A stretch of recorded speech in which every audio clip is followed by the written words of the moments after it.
الحمد لله حمدا كثيرا كما امر بالعالمين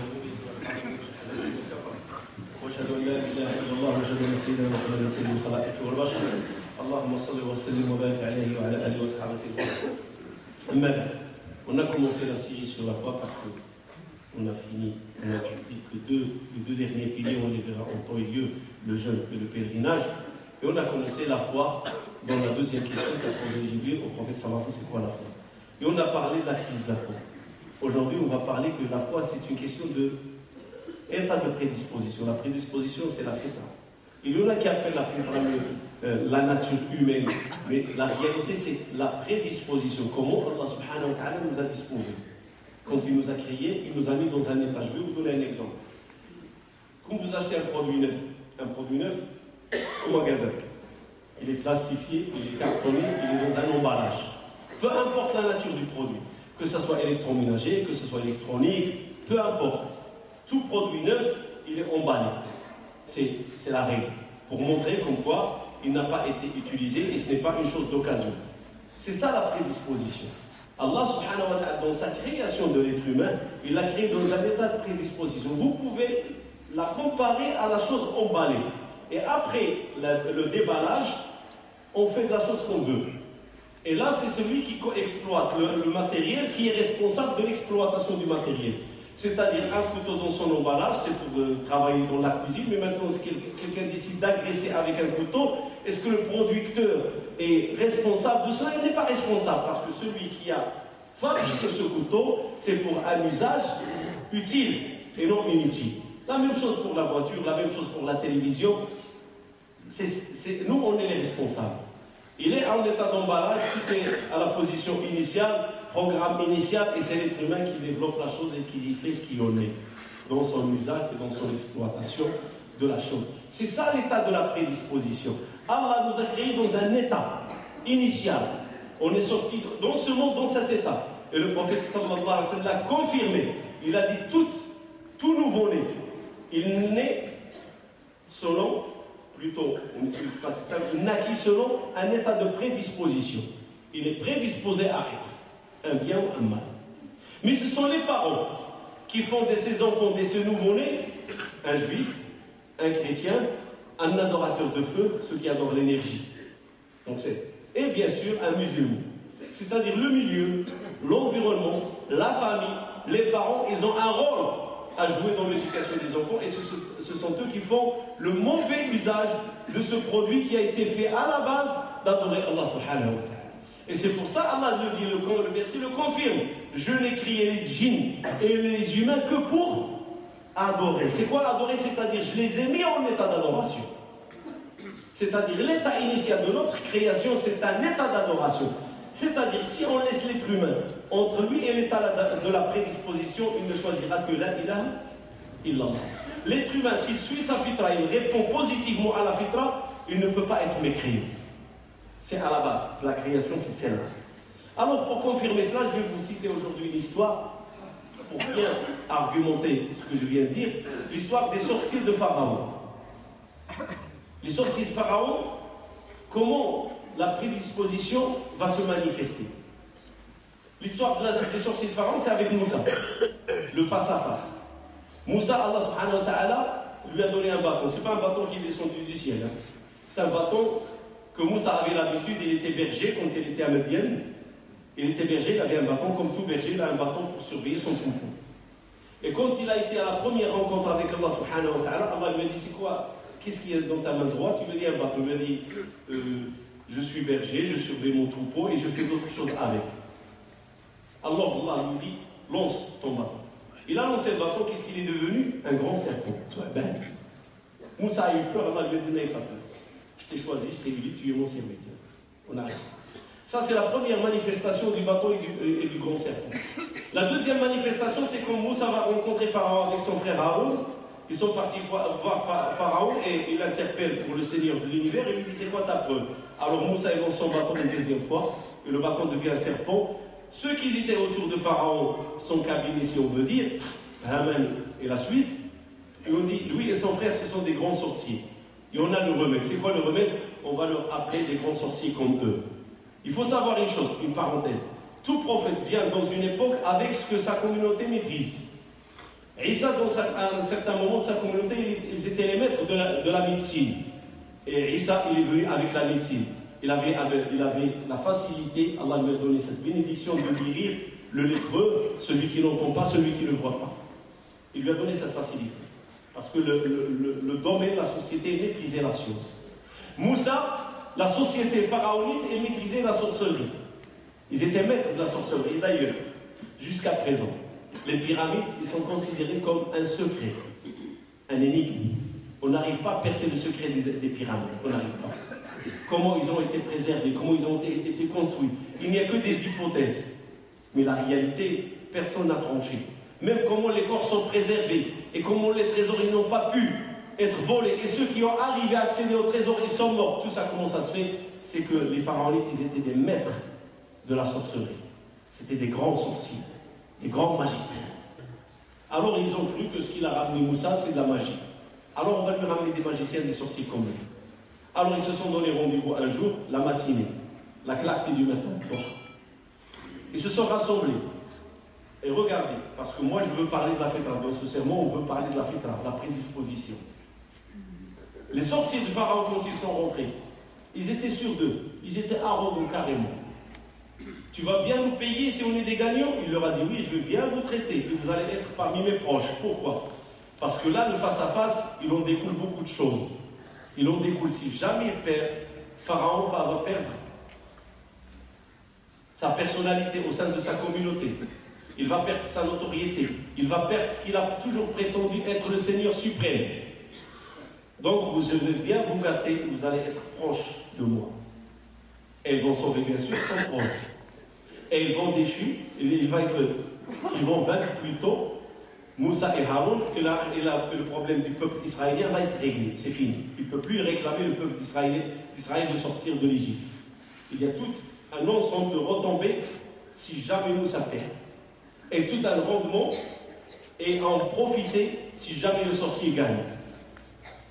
Donc ils sont partis sur le principe que c'est une formalité pour eux gagner Moussa et avoir le dessus sur Moussa. Tu vas bien nous traiter, oui. Alors ils ont commencé, ils ont dit à Moussa, tu jettes ton bâton, on jette les premiers. On ne sait pas le nombre, on ne connaît pas le nombre. Est-ce qu'ils étaient une cinquantaine, une centaine? Aucune idée. Le Coran n'a pas spécifié. Mais le Coran nous a parlé qu'ils étaient beaucoup. Il a parlé des corps et de bâtons, donc ils étaient beaucoup. Alors ils ont dit, tu commences, on commence. Moussa, il sait que son bâton s'est transformé. Une réalité, 2 fois. Quand il a rencontré Allah subhanahu wa ta'ala au mont Sinaï, et quand il est venu la première fois rendre visite à Pharaon. Donc, il est sûr de son bâton, mais il n'est pas sûr de ce qu'ils ont. Il leur a dit, allez, commencez. Il veut voir la curiosité. Jeter. Alors, quand ils ont jeté leur bâton et leur corde, ils ont dit quoi? Par la fierté de Pharaon, au nom de Pharaon. Ils ont montré qu'ils croient en lui. Ils ont montré que c'est leur Seigneur. Mais par la fierté de Pharaon, ils ont jeté ce qu'ils ont ajouté. Ils ont commencé à citer leurs phrases, leurs formules de magie. Et les gens qui étaient là, tous, ils ont vu les corps bouger et devenir des serpents. Les gens, ils ont eu peur. Mais Moussa, il a encouru sur lui les mêmes règles. Allah subhanahu wa ta'ala a voulu que Moussa voie ce qu'ils ont fait, ces sorciers. Ils ont fait peur aux gens. Ils les ont terrorisés. Ils les ont terrorisés. Tout le monde tremblait. Oh, les corps, les bâtons deviennent des... Mais la réalité, c'est que la sorcellerie ne change pas la réalité des objets. La réalité, c'est que la sorcellerie agisse, ou plutôt agit, sur ceux qui ont l'âme. Elle peut agir sur un animal, elle peut agir sur un humain, elle peut agir sur les djinns. Mais la sorcellerie n'agit pas sur ce qui est objet. Pourquoi? Parce que l'esprit de l'imagination n'existe pas dans l'objet. L'esprit d'imagination, il existe chez les animaux et les vivants. Et c'est pour ça que c'est le vivant qui peut croire, voir certaines choses et voir transformer certaines choses devant lui. Parce qu'il a ce potentiel d'imaginer et de subir les règles de la transformation. Et c'est pour ça, croyez-moi, ceux qui lisent les livres de la sorcellerie comme que changer une pierre en or, c'est faux, archi faux. On ne peut pas changer la nature des choses. Impossible. Par la sorcellerie. Impossible. Donc, et d'ailleurs, j'ouvre une parenthèse, l'Antéchrist, quand il va venir, il va ensorceler le regard des gens et l'état d'esprit des gens. C'est-à-dire, il va faire voir aux gens ce qu'ils veulent voir. Et va transformer les choses. L'eau deviendra feu, la paix deviendra guerre, et ainsi de suite. Et le feu deviendra eau, et va transformer la réalité des choses dans le regard des gens. Mais jamais il pourra faire les choses, changement réel, dans la molécule et dans l'état de la chose physiquement. Impossible. La nature des choses, il n'y a qu'Allah subhanahu wa ta'ala qui a ce pouvoir. Et c'est pour ça que le sorcier est un mécréant, parce qu'il veut décrocher un pouvoir qui n'appartient qu'à Allah. Et celui qui a changé la nature des choses, c'est Allah. C'est lui qui a dit au feu d'Ibrahim, sois paix et douceur sur Ibrahim. Il est sorti de sa nature, qui est brûlée. Chaleur, il lui a dit non, tu ne vas ni le brûler, ni chaleur. Tu vas être quelque chose de doux et quelque chose de paix. Il a changé sa nature, parce que c'est lui qui l'a créé, et c'est lui qui lui décrète qu'est-ce qu'elle va devenir. Le bâton, c'est un bâton. Mais c'est Allah subhanahu wa ta'ala qui va dire au bâton, deviens un serpent. Et le bâton ne peut pas désobéir à Allah, il va devenir un serpent. Alors les sorciers, ils ont jeté. Ils ont ensorcelé les gens. Même Moussa, il a peur parce qu'il a vu les choses bouger. Allah lui a dit, n'ayez pas peur. N'ayez pas peur. Tu es le plus haut. C'est-à-dire tu vas les dominer et tu vas les écraser et tu vas gagner la bataille. Et le face à face. Et effectivement, le grand serpent, il a aspiré. Talqaf. Vous savez c'est quoi Talqaf? Il aspire leur corps et leur bâton. Là, la prédisposition qui existe en chacun de nous et qui existe chez le sorcier, qu'est-ce qu'elle a fait? Elle s'est manifestée en rebelle. Ils n'ont pas pu se contrôler, ces sorciers qui étaient à quelques minutes en train de dire à Pharaon, tu es notre Seigneur suprême, par ta fierté on va gagner et tu vas bien nous payer. Ils avaient la foi en lui, mais quand ils ont vu ce qu'ils ont vu, ils ont bien compris. Ils avaient la science de la sorcellerie. Ce qu'ils sont en train de voir, ce n'est pas de la sorcellerie. Pour vous dire que la foi est aussi une question de science et de savoir. Les gens n'ont rien vu. Les gens ne se sont pas prosternés. Ceux qui se sont prosternés, ce sont les sorciers. Pourquoi? Parce qu'ils détiennent la science de la sorcellerie. Et ils ont vu les serpents, le serpent de Moussa, qui était un vrai bâton, qui est devenu un vrai serpent. Il a aspiré tous ces objets et il les a avalés. Là, la fitra s'est manifestée et les sorciers se sont prosternés. Malgré eux, la fitra a pris le dessus, il a pris l'initiative, il est revenu à son état initial et il s'est manifesté en croyant Allah subhanahu wa ta'ala. Là, qu'est-ce qu'il arrive à Pharaon? Ah, vous avez comploté avec lui. Il a voulu sauver sa face devant sa communauté qui est en train de regarder. Alors vous allez voir ce que je vais vous faire. Je vais vous couper les mains, et je vais vous couper les pieds, et je vais vous crucifier sur les troncs de palmiers. Et là, on voit encore la fitra. Quand la foi s'installe dans le cœur, rien ne fait peur. Quand la foi s'installe dans le cœur, rien ne fait peur. Alors il ne dit pas de problème. Certains récits, ils disent qu'ils lui ont dit pas de problème avec le sourire. Il leur a dit, malgré que je vais vous couper les mains et les pieds, vous êtes en train de sourire. Ils lui ont dit oui, parce que notre sourire, tu vas nous faire un mal qui va être un bonheur pour nous. Et ça va être un malheur pour toi. Nous, on va se rapprocher d'Allah quand tu vas nous tuer, et toi, tu vas t'approcher de ton malheur et de l'enfer. Alors, fais ce que tu as à faire, pas de problème. C'est une occasion à saisir qu'on ne rejettera pas. C'est vrai, c'est douloureux, c'est pour ça qu'il les a menacés. Vous allez voir, est-ce qu'ils ont calculé la douleur? Est-ce qu'ils ont pris en considération la douleur? Non. Ils ont dit, Seigneur, fais descendre sur nous, verse sur nous de la patience. Frère alayna, sabra. Ils ont imploré Allah subhanahu wa ta'ala. Ça va être douloureux, mais on a en confiance en toi, ya Allah. Fais descendre sur nous de la patience pour qu'on puisse supporter la douleur qu'il va nous faire subir. Est-ce qu'ils ont changé? En quelques minutes, voilà comment ils ont passé d'une extrême à une autre. D'une extrême à dire que Pharaon c'est un seigneur et qu'il souhaite auprès de lui un bon traitement, à une phase où ils se sont prosternés et ils ont cru en Allah en quelques minutes. Ils ont traversé la phase de l'islam. Ils sont rentrés dans la phase de la foi. Ils l'ont traversé. Directement prosternation. Ils n'ont pas cherché, pas de conférence, pas d'exposé. On croit dans le Seigneur des univers. C'est le Seigneur de Moussa et de Haroun. Pourquoi? Parce qu'on a vu la réalité devant nous. On a vu ce morceau de bois devenir un grand serpent. Et ça, c'est un miracle. Et il n'y a qu'Allah qui a créé le bois qui peut changer le bois. Ils l'ont compris. Mais là où il faut j'interpelle, Allah dit وَلَا يُفْلِحُ السَّاحِرُ حَيْثُ أَتَى. Jamais un sorcier ne pourra gagner. Et mettez cette règle chez vous, les musulmans. Notre religion est une religion qui combat la sorcellerie. La sorcellerie, c'est de la mécréance. Celui qui fait de la sorcellerie, c'est un mécréant. Celui qui croit dans un sorcier, Allah n'accepte pas de lui la prière ni l'adoration. La sorcellerie, c'est un sujet de mécréance qui est sortir de la foi. Parce que croire qu'un homme a le potentiel et les capacités de changer la réalité des choses, changer les sentiments, changer le subsistant, changer les cœurs, c'est Allah qui détient ces choses. Ar-Razzaq, c'est Allah. Celui qui jette l'amour dans les cœurs, c'est Allah. Celui qui donne, c'est Allah. Tout vient d'Allah. Le sorcier ne peut rien changer. Le sorcier, son bonheur à travers les malheurs des autres.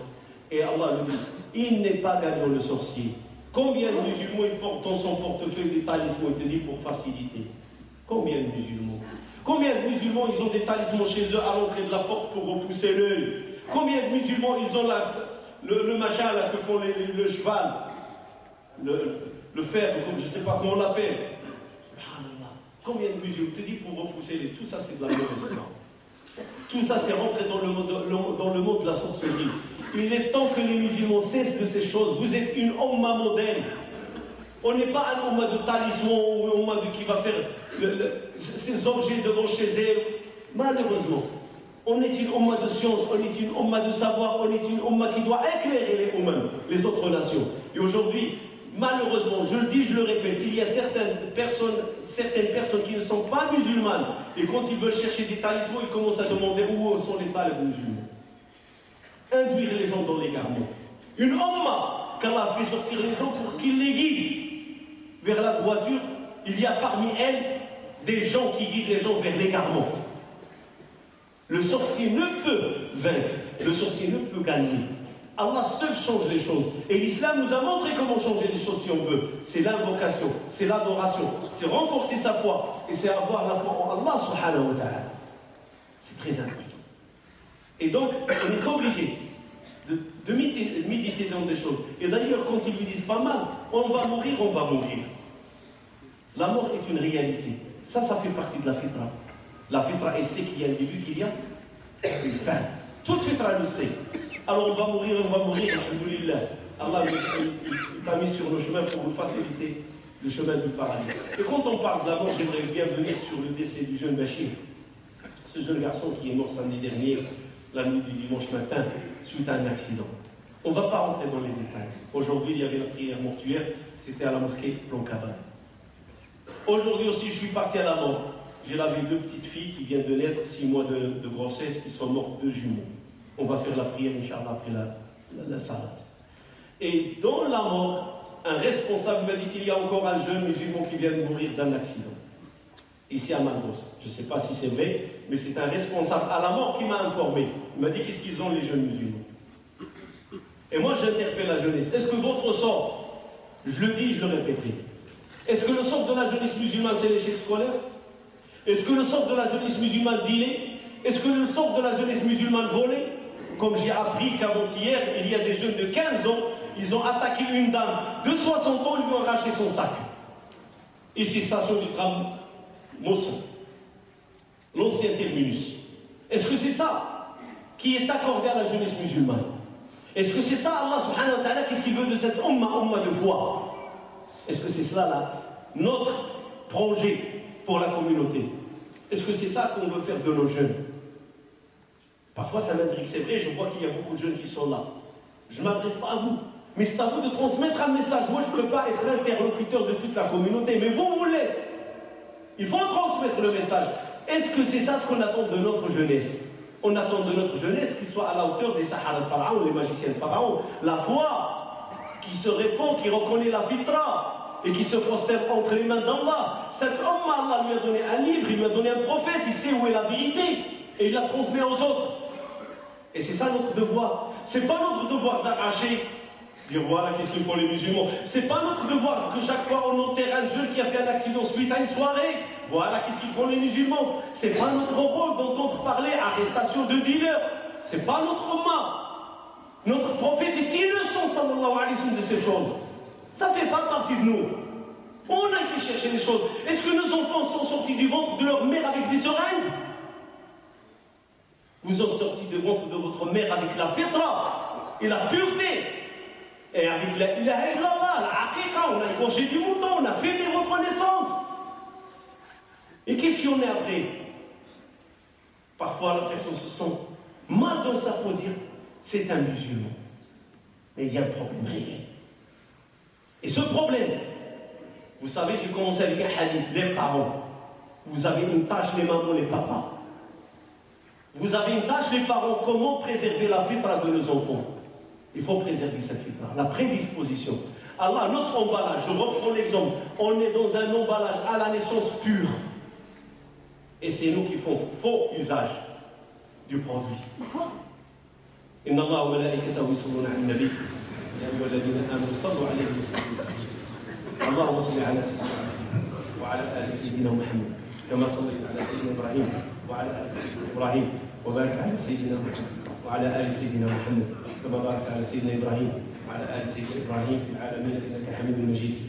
اللهم اجعل جمعنا هذا جمعا مرحوما واجعل تفرقنا من بعده سالما من الشر معصوما ولا تدع بيننا ولا منا شقيا ولا محروما. اللهم اغفر لنا فيه ذنوبنا وكفر عنا سيئاتنا وحوائجنا واستر ذنوبنا ويمن كتابنا ويسر امورنا. اللهم انا نسالك يا رحمن يا رحيم ترحم المسلمين والمسلمات المؤمنين والمؤمنات الاحياء منهم والاموات الاباء والامهات الاخوان والاخوات الابناء والبنات انك سميع مجيب الدعوات. ربي اوزعنا ان نشكر نعمتك التي انعمت علينا وعلى والدينا وان نعمل صالحا ترضاه وادخلنا برحمتك في عبادك الصالحين. اللهم ادخلنا برحمتك في عبادك الصالحين. اللهم ادخلنا برحمتك في عبادك الصالحين. اللهم هيئ لهذه الامه امر رشد يعز فيه اهل طاعتك ويذل فيه اهل معصيتك. اللهم انا نسالك من الخير كله عاجله واجله ونعوذ بك من الشر كله عاجله واجله. اللهم شاف مريضنا وعاف شيخنا واجبر كسيرنا واغن فقيرنا واهد ضالنا. اللهم إنا نسألك يا الله أن تعيننا على ذكرك وشكرك وحسن عبادتك. اللهم اصلح لنا ديننا الذي هو عصمة أمرنا واصلح لنا دنيانا التي فيها معاشنا واصلح لنا آخرتنا التي إليها معادنا واجعل الحياة زيادة لنا في كل خير واجعل الموت راحة لنا من كل شر. اللهم إنك يا الله يا نور السماوات والأرض كلنا نورا في كل جزء من جسمنا ظاهرا وباطنا. اللهم يا نور كلنا نورا في ممشانا وفي كلامنا وفي صمتنا وفي حركاتنا وفي سكناتنا وفي بيوتنا وفي أهلنا. اللهم نور قلوبنا بالإيمان. اللهم نور قلوبنا بالإيمان ونور بيوتنا بالإيمان ونور ألسننا بالإيمان ونور أبصارنا بالإيمان. اللهم كن لنا نورا في كل شيء. اللهم كن لنا نورا في كل شيء. اللهم اهد شباب المسلمين. اللهم ردهم إلى الدين ردا جميلا. اللهم ردهم إلى الدين ردا جميلا ورد الفتيات المسلمات إلى حجابهن يا أرحم الراحمين يا رب العالمين. دعاء لأخ بالصلاح والتيسير نسأل الله سبحانه وتعالى أن يصلح حاله وييسر أموره. ودعاء لأخ كذلك بالشفاء ولوالده برب البصيرة. ودعاء لامرأة كذلك في غيبوبة أو في بعد عمل في جراح أن يشافيها الله. اللهم رب الناس اذهب البأس اشفى أنت الشافي لا شفاء إلا شفاءك وشفاء لا يغادر سقما. أخونا بن دريس المؤذن الذي تعرفونه توفي والده من أسبوع سابق ونسيت أن ندعو له في الأسبوع الماضي فاذكره في هذا الأسبوع فنسأل الله سبحانه وتعالى أن يرحم والدته. والدته توفت والدته توفى منها بسنتين أو ثلاث. توفيت والدته جاء الخبر وهو ذهب إلى البلاد للعزاء وما إلى ذلك فنسأل الله سبحانه وتعالى أن يرحمها ويرحم أموات المسلمين. اللهم وسع مدخلها وأكرم نزلها واغفر لنا ولها واجعلها من الذين تتلقاه برحمتك وتتلقاه بعفوك. اللهم إنا نسألك ولها ولأموات المسلمين أجمعين الجنان والرضوان. اللهم إنا نسألك لأموات المسلمين أجمعين الجنان والرضوان ونصر لمظلوم اتهم في سرقته نسأل الله أن ينصره في ظلمته وأن يظهر الحق سبحانه وتعالى إنه على كل شيء قدير. ودعاء لذرية المسلمين مرة أخرى لنا والهم الكبير اللي عندنا هم الذرية ديالنا فنسأل الله أن يصلح ذريتنا. اللهم اصلح ذريتنا. اللهم اصلح ذريتنا. سبحان ربك رب العزة عما يصفون وسلام على المرسلين والحمد لله رب العالمين. هناك صلاة جنازة وهناك إسلام امرأة مسلمة.